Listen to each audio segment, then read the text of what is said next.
यह video Khan and Khan भाई के कमेंट के आधार पर बनाया जा रहा है। खान भाई स्टैटिक इक्विपमेंट के सुपरवाइजर हैं।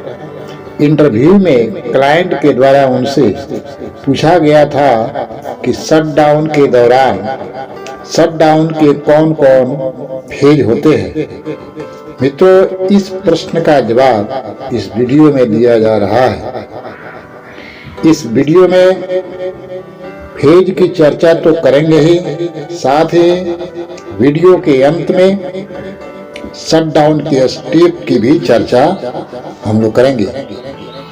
क्योंकि वीडियो थोड़ा लंबा हो रहा है, इसलिए मित्रों आप सबसे निवेदन है कि थोड़ा धैर्य बनाकर देखें।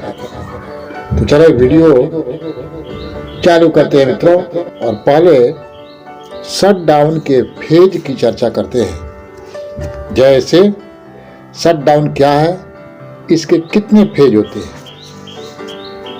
साधारणतया जब रिफाइनिंग प्रोसेस में मशीनों के लगातार चलते रहने से उनकी क्षमता कम हो जाता है, तो उनको ठीक करने के लिए जब रिफाइनिंग प्रोसेस को बंद कर दिया जाता है, इसी प्रक्रिया को शटडाउन कहा जाता है। किसी शटडाउन के मुख्य रूप से 5 फेज होते हैं। पहला फेज है स्कोपिंग फेज या व्हाट टू डू फेज के नाम से भी इसको जाना जाता है।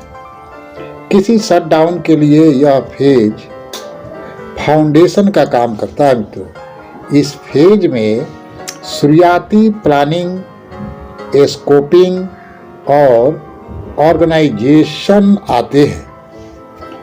क्या करना है, इसका स्ट्रेटेजी इस फेज में बनाया जाता है। जैसे टेस्ट कहाँ कहाँ करना है, किसका किसका रिप्लेस होगा, कौन कौन रिपेयर होंगे और किस किस पर कोई काम नहीं होगा। इस प्रकार पहला फेज संक्षिप्त में समाप्त हुआ। यह वीडियो इंटरव्यू के लिहाज से बनाया जा रहा है, तो चले दूसरे फेज की चर्चा करते हैं। तो मित्रों, दूसरा फेज होता है प्लानिंग फेज। इसको how to do it phase के नाम से भी जाना जाता है। पहले फेज में बनाया गया स्ट्रेटेजी को कैसे करना है, इसके बारे में दूसरा फेज बताता है। अलग अलग जॉब टास्क बनाया जाता है, उनके स्टेप्स डिजाइन किए जाते हैं, उनका कार्य अवधि निश्चित किया जाता है, रिसोर्सेज के बारे में प्लानिंग किया जाता है, जैसे कितने कितने और कैसे कैसे मैन पावर लगेंगी। साथ ही मटेरियल्स, टूल्स और इक्विपमेंट्स किस प्रकार के और किस मात्रा में मंगाए जाएंगे, इसका प्रॉपर प्लानिंग किया जाता है। तो इस प्रकार दूसरा फेज समाप्त हुआ। आगे बढ़ते हैं तीसरे फेज की तरफ। तो मित्रों, तीसरा फेज होता है शेड्यूलिंग फेज। इसको when to do it phase के नाम से भी जाना जाता है।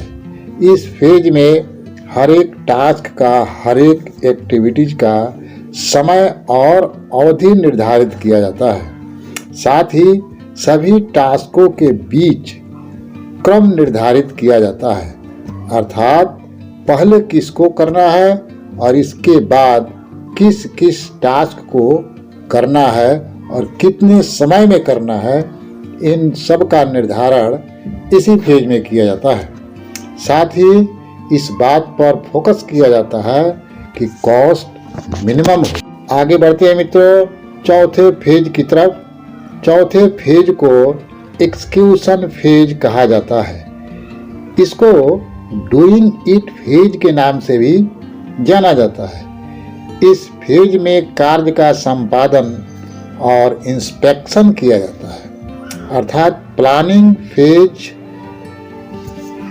शेड्यूलिंग फेज के अनुसार सारे एक्टिविटी को पूरा किया जाता है। इसी फेज में शटडाउन के काम अपने समाप्ति की ओर होते हैं।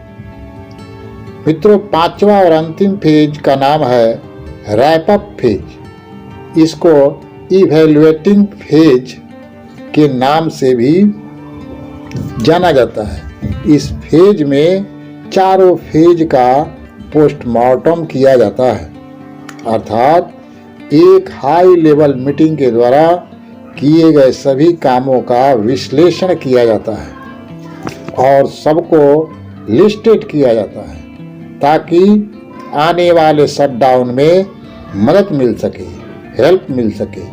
साथ ही इसी फेज में man power, tools, equipments, material आदि को प्लांट से बाहर निकालकर उनके निर्धारित स्थानों पर पहुंचाया जाता है।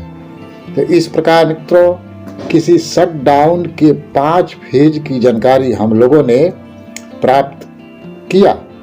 अब हम लोग अगले क्वेश्चन की तरफ बढ़ते हैं जो क्लाइंट के द्वारा पूछा जाता है। जैसे शटडाउन के कौन कौन स्टेप्स हैं, संक्षिप्त में बताएं।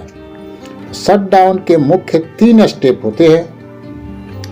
पहला प्री शटडाउन, दूसरा शटडाउन और तीसरा पोस्ट शटडाउन। तो चलो मित्रों देखते हैं पहला स्टेप प्री शटडाउन। प्री का अर्थ ग्रामर में पहले होता है, अर्थात प्री शटडाउन का मतलब शटडाउन शुरू होने के पहले की होने वाली तैयारी। इस स्टेप में तैयारी की जाती है कि शटडाउन को कैसे पूरा किया जाएगा। इसमें शटडाउन को शुरू करने की प्रक्रिया, शटडाउन की प्लानिंग और शटडाउन का शेड्यूलिंग किया जाता है। साथ ही शटडाउन का ऑब्जेक्टिव निर्धारित किया जाता है कि वर्कफोर्स को बिना हानि पहुंचाए बजट के अंदर शटडाउन कैसे पूरा किया जाता है। इन सब का खाका इस प्री शटडाउन में ही तैयार किया जाता है। साथ ही प्री शटडाउन में ही टूल्स टेकल्स का स्थानांतरण भी किया जाता है। जैसे किसी हीट एक्सचेंजर का काम करना है और वहाँ एस्केप फोल्डिंग की ज़रूरत है, तो एस्केप फोल्डिंग प्री शटडाउन में ही वहाँ पर लगा दिया जाता है, अगर लगने लायक हो तो। मैंने खुद लगवाई है। वगैरह वगैरह इस तरह के काम प्री शटडाउन में किए जाते हैं। जैसे हॉट बोल्टिंग भी बहुत जगह कर दिया जाता है, मॉलिकोट वगैरह लगाकर उसको हॉट बोल्टिंग कर देते हैं ताकि शटडाउन में कम समय लगे, समय बचे। दूसरा स्टेप है मित्रों शटडाउन। इस स्टेप में सारे मशीनरी बंद कर दिए जाते हैं और शटडाउन एक्टिविटी चालू हो जाती है। प्लानिंग और शेड्यूलिंग के अनुसार जिस जिस इक्विपमेंट्स में जो काम करना होता है सेफ्टी के साथ पूरा किया जाता है। साथ ही इंजीनियरिंग इंस्पेक्शन टीम के अनुसार वर्क क्वालिटी को मेंटेन किया जाता है। प्रत्येक काम को चेक कर, वेरीफाइड कर बॉक्स अप कर दिया जाता है। आगे बढ़ते हैं तीसरे स्टेप की तरफ। तीसरे स्टेप है post shutdown. Post shutdown shutdown समाप्त होने के बाद शुरू होता है। सपोर्टिंग इक्विपमेंट को साइट से हटाना चालू कर देते हैं। इसी स्टेप में किए गए शटडाउन का एनालिसिस किया जाता है। साथ ही शटडाउन के एक्टिविटी को